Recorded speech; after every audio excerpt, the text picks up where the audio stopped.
I'm gonna start this recording off with "That's what you get, Dick, for dying a monkey green." Well, yeah, really a terrible thing. It lasted for 5 years.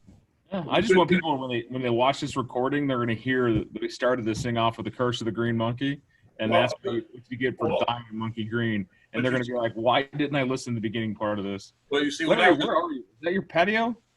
But when I was in high school, I had a polka band called Dick Nichols and his Kabasa Melody Makers. So I went from the polka band to an Irish folk singing group. And then I ended up working for people, like restaurants. They'd hire me to go to another restaurant, play the accordion outside that restaurant until the people kept running out of the restaurants. And I would say, hey, there is no accordion player at this other restaurant. And I would drive business their way. So it happens. It's either you're driving business to or away from. It's a good segue into today. How was everyone this morning? Fantastic. Love it, Mara. Great purple shirt. Enjoying that Purple Shirt Tuesday. It's a fantastic way of starting your week off. Right. Larry's out there in his tank top enjoying the sun. Oh, yeah. He's in Rocky Point probably. Well, I see the ocean. I definitely see the ocean.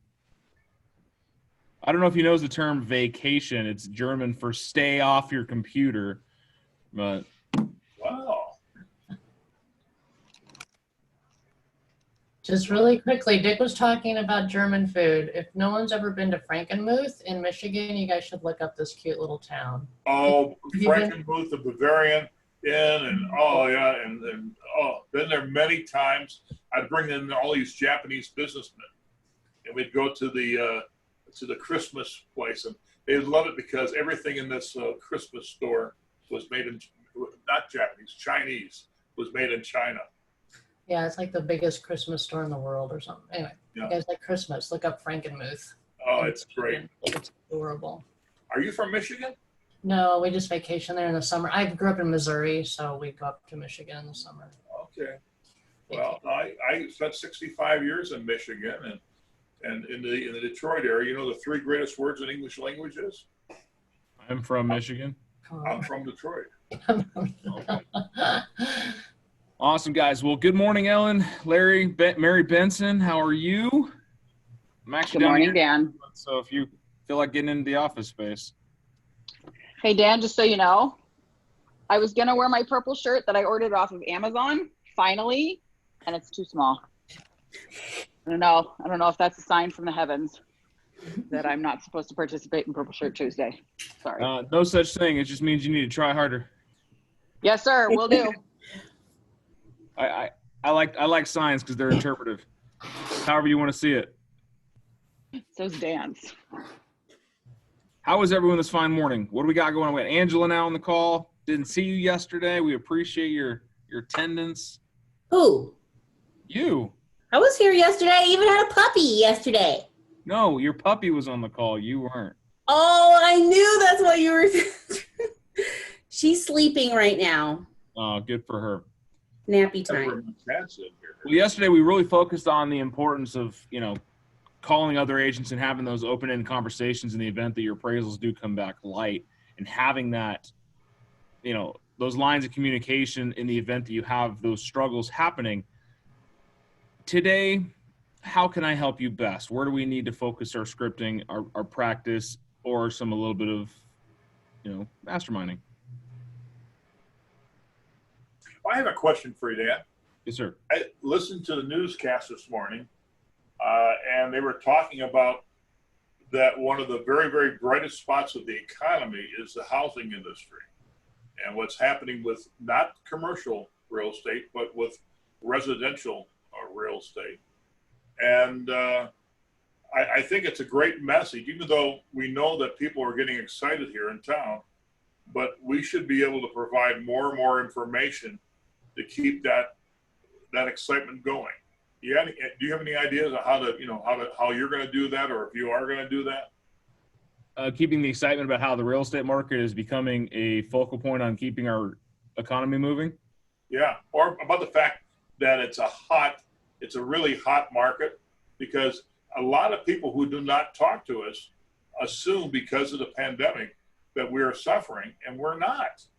Well, that's where this whole video series we were talking about really helps stem on that, because a picture is worth 1,000 words.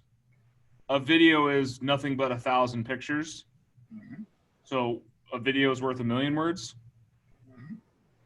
So you can see how that progresses. The written word, hey, the market is super hot on Facebook or any other social media or any kind of post like that just gets consumed at a minor percentage. It gets dissipated in the fodder of cat videos and funny stuff from, you know, Vine or whatever it's called, TikTok. Now, if you were able to articulate, hey guys, let me tell you what just happened to me today. I had the 5th offer on this house.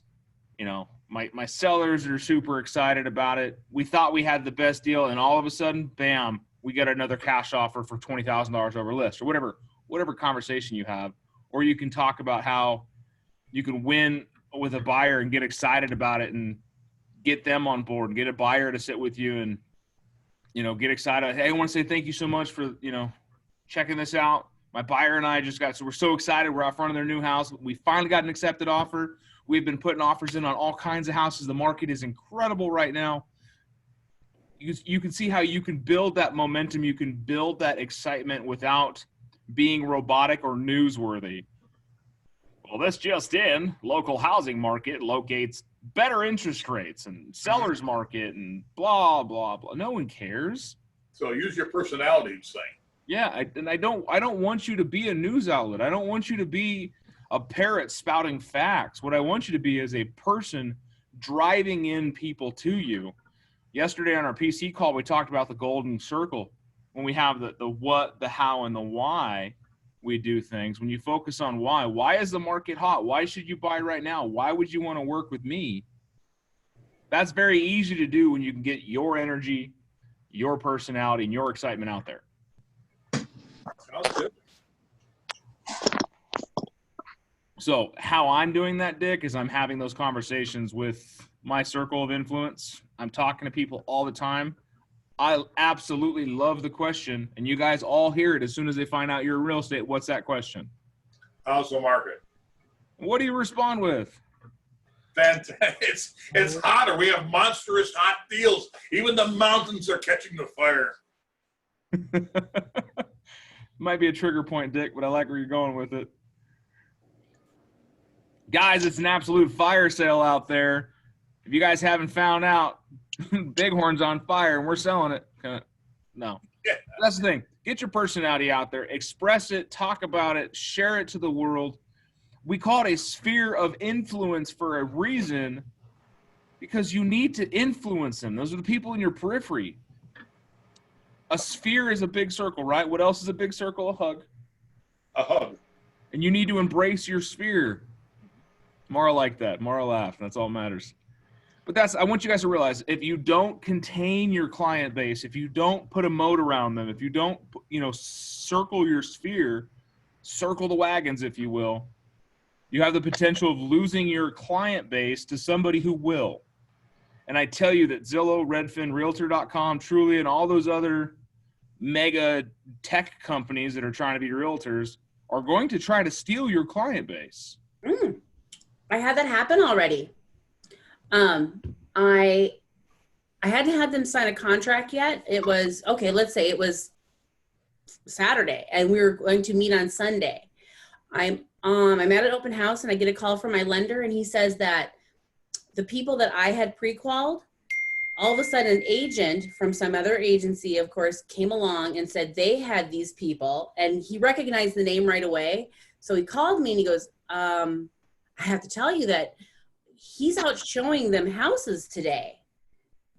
And I was like, that just doesn't make any sense. I mean, I didn't feel like our relationship, even though we hadn't signed a contract yet, I knew he was going to go with me. He was completely on board. So I got a hold of him and I just said, hey, you know what? As soon as I'm done with this open house, if you want me to show you that one house, I'll go show it to you right now. Because I wanted to see him face to face. Well, you know what it was, is they went through Trulia and didn't really, they've never bought a house before. So they thought, oh yeah, we didn't think we were talking to a person. They thought they were just talking to like an AI or something. And they thought they were going to show up at the house and they were just the keys were going to miraculously be there and they were going to go in. All of a sudden an agent shows up. And then they feel terrible because they're like, oh, and so they didn't look at but one house, the house that the guy took him to, and then they sent him on his way. And he told, and when I met up with them, they explained the whole thing to me. And I thought, so that's how those work. Right. And that's the thing is these companies, I got an email yesterday from Redfin. I don't know if anyone else got that email. It said Redfin is going to be hiring agents if you want to apply for a buyer's agent. That's funny. They're going to be what? Redfin is hiring agents in the area. So they're actually hiring boots on the ground for the Tucson, Sierra Vista, Benson markets. And they're sending out emails like trying to generate applicants. And their promise to all that is we will give you clients, we will give you leads. It'll be, every tech company that's doing something like that's going to have a similar, spiel. Leads, we'll give you the leads. We're going to give you leads. We're going to give you leads. We're going to give you leads. And everyone's like, that's what I want. I want leads. I want leads. I want leads. I will tell you, the worst thing you could possibly get as a new agent is a ton of leads. How does that sound contrary? You're like, that's all we need is leads, right? You guys don't call the people in your phone now. What are you going to do with a bunch of leads? Mhm. Right? Yeah. What you need and that's why these companies are ultimately going to fail to agents like you, is there's that personal edge. It's the why behind. Why are you calling me? Well, you're a lead. So that's exactly how those companies work, is they promise the leads, they put them out there. People go on realtor.com, truly.com, Redfin, like, I would like to see this house. And they feel, because they don't know, we haven't educated them well enough, that when they submit that request, it's just a open door. They're going to get an email. They go to the door and scan their phone and, boop, I'm in. That's number one reason why we should be promoting our app, our phone app, and promoting the hell out of it. And that's where we're at. You know that these companies also make money on their information. Yeah. It's a wholesale aggregate for client info. So they sell their search histories and stuff like that. Keep your information safe. But as an agent, I love that Angela said that, she almost lost a client to that. I don't think she almost lost it. I think there was never a chance to, but it solidified the experience we're talking about here. Is your clients have the potential of randomly in the middle of the night looking up something at a house that they absolutely love, and they don't want to bother you because you're a real person, and they do know that you have feelings, families, and time off, but they don't want to bother you with going and looking in this house because it's kind of, if I really like it, then we'll call our agent. And they think about that. And these other, I don't want to call them sharks, because in that mindset where they're at, it could be the potential, a potential shark where they're stealing your client away, and they have all this training to go in and, swoop your client. And essentially they're going to ask the same questions. Did you sign an agreement? Are you guys under contract? Do you have an official, working agreement? Yeah, that was like the most stressful open house I've ever been at. I mean, I sat there for 2.5 hours stressing out that I lost my client over, I couldn't even imagine why. And then, once I met up with them, then it was all clear, but that was terrible. I'm glad you guys have a relationship with your lending partners, and that'll help you, because same thing happened to me many months ago. I was a client that I wasn't having very good rapport with, and I mean not at all me not having rapport with somebody weird. Must have been a rotten client. Yeah, right. Terrible human being. But my lender called me. He's like, "Hey, what's going on with this guy?" Because I had him pre-qualified and everything, like a week prior, $400,000 buyer looking at a house. Like we went to put an offer in on it, but he would not put his house on the market, and they would not accept his offer with contingent without his house being listed. And it was a weird.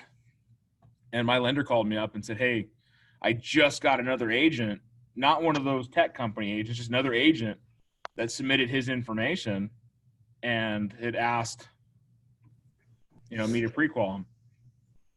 So I got lucky. He went to the same place, and I actually happened to know the other agent. So I called my client up and I said, "Listen, what's I got this call." I called him to the carpet because he was a very straightforward guy. And he's like, "I just don't feel like you and I are a good match." I was like, "I appreciate that, sir. what was it about me? He's like, well, you were telling me that I had to do this, this, and this to be able to buy a house. I was like, okay, I apologize that I educated you on the best way for you to possibly make your housing purchase work, but it's a little lesson, and you could always do what you're supposed to do and still lose out. But the biggest thing is making sure that we educate our clients that we are the stopping point. It's never a bother, right? Are you ever bothered when a client calls you or has a question? Never. Is it an annoyance sometimes? Never. If it's late at night, Don't lie to me, Dick. I just ignore the ones late at night. I'll tell you, one of my agents texted me at 10 something last night or 10:30, and I responded. No, I didn't. It wasn't You're that. not- It was, you're one of them. You know, one of the best things you can say to someone that calls you up is, thank God you called me. I've been waiting for your call. Yeah, I love it. Yeah, Hey, I'm sorry to bother you. You're never a bother. never a bother. Like I had a client call me at 7 o'clock this morning. Hey, Dan, are you awake? Brother, I've been awake for 2 hours. Oh, yeah. I'm on my way to Sierra Vista. You are behind the 8 ball. He's like, oh, good. Well, I've got a question for you. So that was, but that's if you put yourself in that situation, you become the face of the transaction. They don't need the reason to go anywhere else. And just like Dick said, it's important to like share the app, share your website, share your knowledge base, so that they don't feel like they have to go anywhere else. Like our buying guide, that's the whole point of the buying guide. If you have a question about the process, it's all identified and listed out in the app for you. In the event you have a client like mine who doesn't have a cell phone, doesn't have a computer, and doesn't want one, I mean, his social security number has 3 digits in it. You just need to make sure that you're the go-to resource, and when they ask questions, you get them the answer as fast as possible. And now they no longer have a reason to shop around and look around. I'm the 4th agent he interviewed to list his house. And all it took was me giving him the answer he was looking for. And it was when he asked a question, I gave him an answer. I didn't beat around the bush and go, well, let's meet up and talk and we'll figure it out then. No, it was all question, answer, question, answer. I think you want to position yourself always as being the go-to guy or the go-to gal when someone's looking to buy, sell, or invest in real estate. And you want them to use that information to refer other people to you. This is how you create your referral network. And, if someone's calling you up and it's going to be a possible $5,000, $6,000, $10,000 in your pocket, you better smile.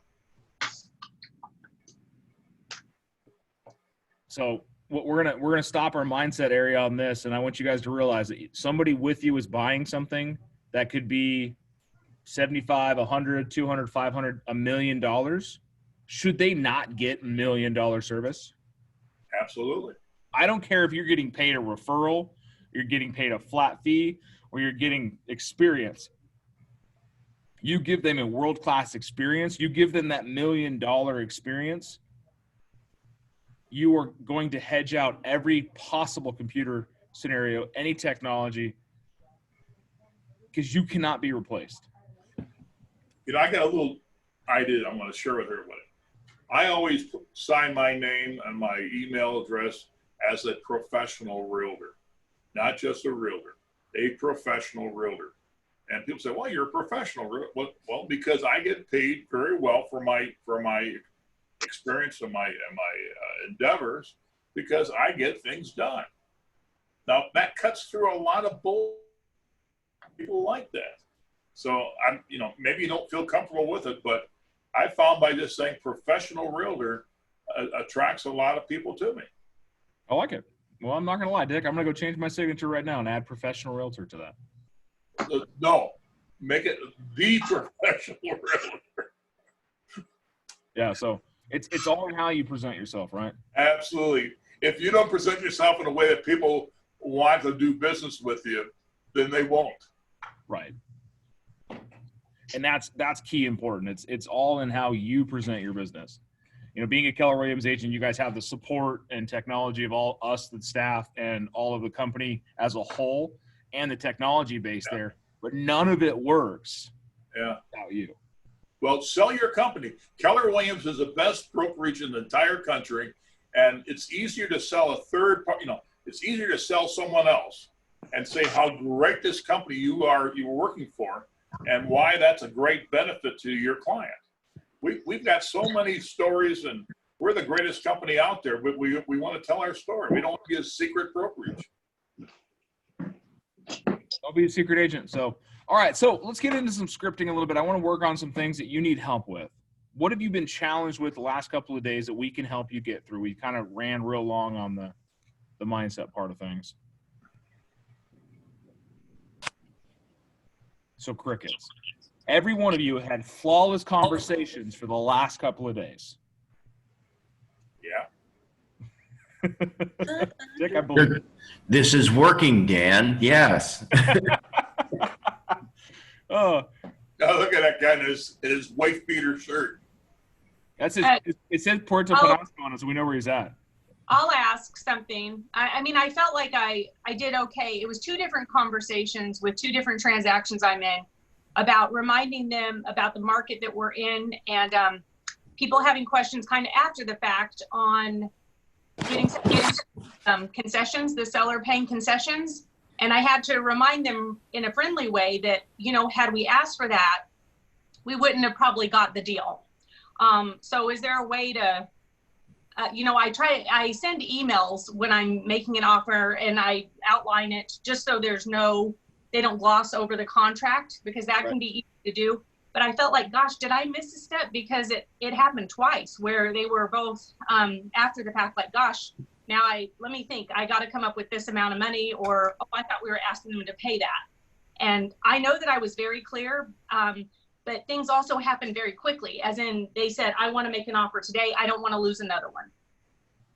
And that's just recapping conversation. Mrs. Hope, I completely understand that, you know, the confusion in the contract right now. You can see by the email I sent you that we'd gone in the contract, we offered this amount because we don't want to lose the house, and we didn't ask the seller to give us any concessions on their end, so that our offer was more aggressive. And if you remember back when we talked first, and we've reiterated a couple of times, that not only do you need your down payment in your transaction, but you also have the fees for closing, which would be your title fees, your lender fees, and other, you know, state and federal fees to get the deal done. And I apologize that I wasn't more clear about it. What information are you seeking for that I can help you better understand where we're going? Okay. Well, and in both, you always, as the professional, I call it falling on your sword, because ultimately it is your responsibility. If your client is asking questions that you've gone over 1 million friggin' times, then guess what? You haven't done a good enough job explaining it. There's no such thing as a dumb question. Even if they've said it 15 times, it's because we haven't explained it in a manner that they retain, that they're going to continue to ask that question. Now, I have definitely met some dumb people, and I'll say that, and, you know, non-PC, I don't care, because some people just are dense. They just are dense. But you have to find a way as the professional to communicate in a manner that they understand. Can I make a point here? Yes. I always ask my buyers up front, you know, I say, if we find a house you really want, I want you to think about it, instead of just making an offer, is how to go about winning the house, because we're in a climate which is very, very competitive. What are we willing to do that may be able to give us the edge when we submit an offer? Are you willing to say that if there is an appraisal, if the appraisal falls short, I will make up the difference? Would you be willing to say, I'm going to close on such and such day? Or, you know, let's add, or let's even say, hey, if another offer comes in, we will match it and add $500 to it, and as long as it doesn't go past this amount of money. Make the offer so good. It's like The Godfather. I'll make you a deal that you can't refuse. And you talk to them about the winning strategy. Which is great. Bring it up front. Go ahead. that's how we got the deals. That's how we're able to do it, because we wrote very compelling offers. And again, I had already paired them up exclusively with a lender partner, and I said, hey, any questions, let's ask it before we, you know, get in contract here. So I gave them, I don't want to say an out, but if there's anything specific, you know, do you want to make a call to the lender? No, we're ready to go. Yeah. You know, so that's the struggle. They had already felt the agony of defeat. One of them lost 2 deals for better a better offer, and then one lost one. So, and that was enough for them to just say, we'll pay more. We're willing to do whatever it takes. So, And not on that, like to Hope's credit, I know that she communicates to a high level with her clients because she copies me in a lot of the conversations. When it comes to, like Dick saying, up front, having a great buyer consultation, and I mean consultation because you're not just telling them the process, you're consulting them on what's going to happen and laying out the expectations of each step and each phrase. And you're going to have questions along the way. I hate when people are like, all right, do you have any questions? Because it stumps your brain. What you need to start asking is, what questions do you have? Allow them to be dense. Allow them to be silly. I'm like, you know what? I don't understand any of this. As you go step by step by step in your transaction, it's a best practice for you to highline what each step is going to entail. All right, guys, we have won the contract right now, and this is what we need to expect. Have a cost sheet given to them. Let them know what the fees are going to look like. Their down payment, everything that's going to be sorted. If you're on the listing side or the buyer side, it doesn't matter. Give them a cost sheet. TitleSecurity.com on the far right, cost sheet. Super easy to do. You can put HOA information. You can put termites, everything. Let your clients know the out-of-pocket expense, but having that conversation each step of the way, I assure you that takes you to the next level. So you're not radio silence. You're not a secret agent, and they are communicated the entire time. What happens next, right? Okay, Hope. Well, we got our contract. What happens next? well, the clock starts ticking. If we got that accepted contract, tomorrow's the first day of the BINSR process. So we're going to be getting inspection scheduled. They always need to know the next step. Yeah, the next step. Send it an email. You know, Recap it. when you buy a house, it's more than just a logical decision. It's an emotional experience.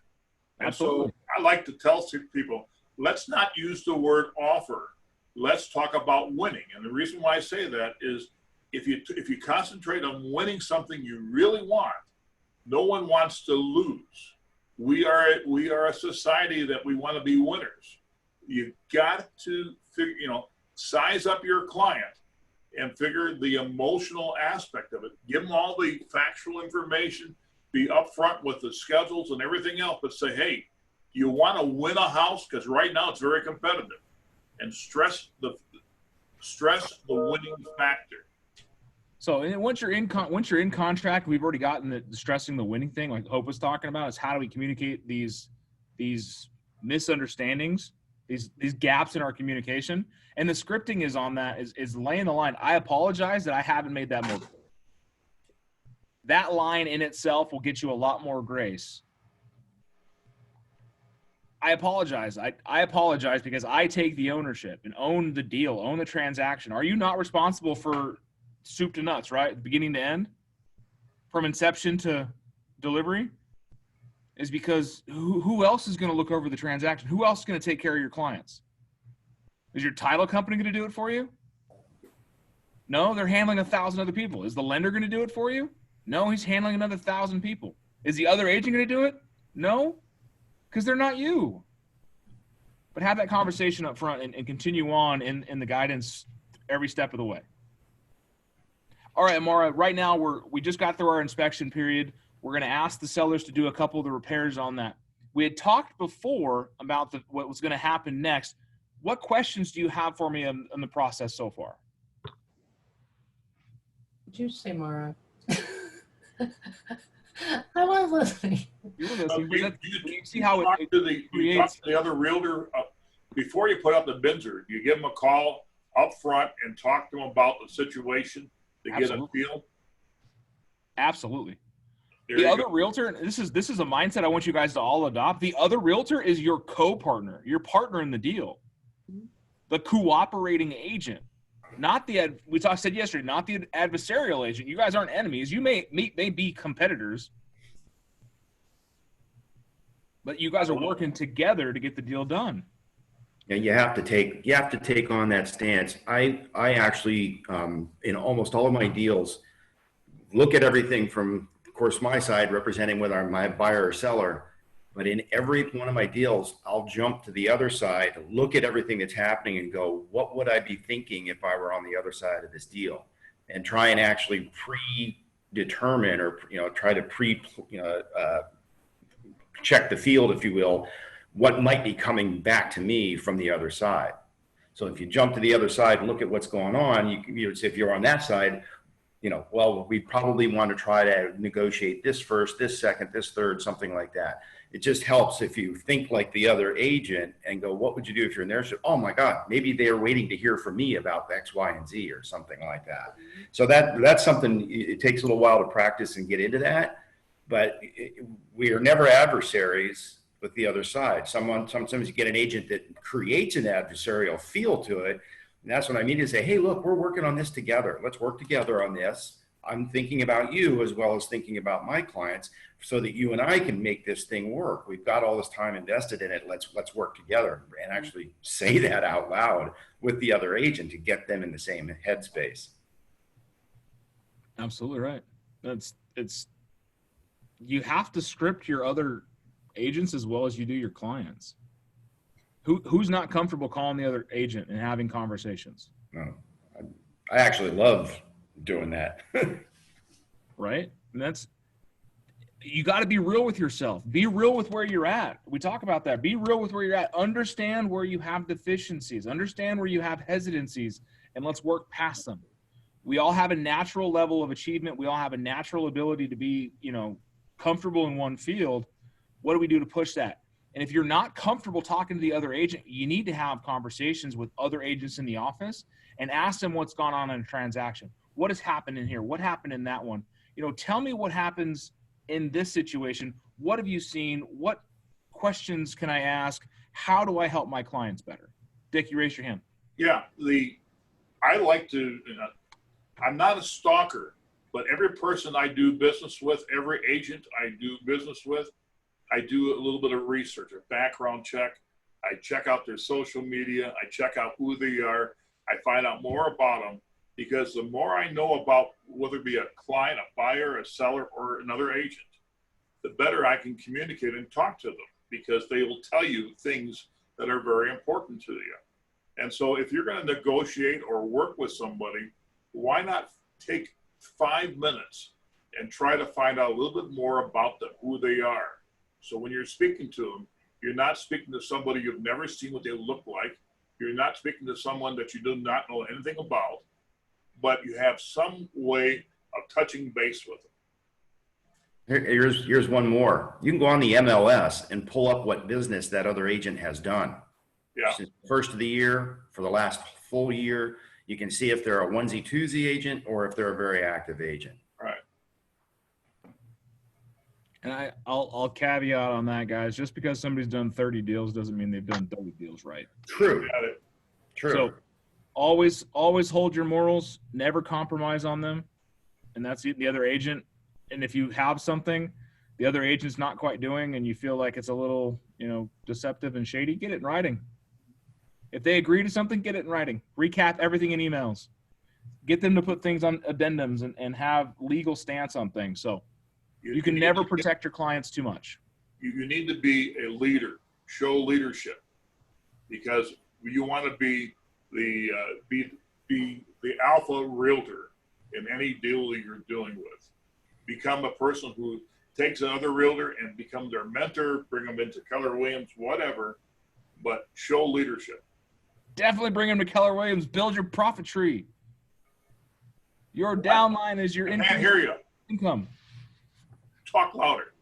Actually, so I got to introduce myself to some people at the Sierra Vista office, but they all know who I am by voice now. Just hear doors closes, so I was getting a little too loud, I guess. No. You're never too loud, Dan. We can't hear enough of you. All right, guys. It is Tuesday. It's 8:34. Wait, can I just share my one little win? My one little win? The win? Hell yeah. So guess where I'm going today? I'm going to go to Title, and they're going to sign their paperwork, and we're going to do keys tomorrow. Yay, my first one. Woohoo! Congratulations. I'm going to get paid. This is awesome. Way to go, Angela. Way to go. My favorite day is payday. Yep. Yeah. Because you help somebody out. Well, guys, I'll be in Sierra Vista a lot today, most of the day, every other Tuesday. If you're in the area and you want to stop in, I know some of you guys are like an hour and a half away, but Go to that German restaurant for lunch and have Josh pay it for it. I don't think Josh can hear today. If he is, I'll talk to him about that. All right. I'm real good at taking Josh out to lunch, so. Bye, guys. Thanks, Hey, Dan. Check out that massage chair they have there. Oh yeah, I got work to do. I don't need to be taking naps. Great. I can see it right there. I can see the napping station All right, buddy. God bless you. right there. Awesome, guys. We'll see you in the morning. Have a great day. If you need me, call me. Bye-bye.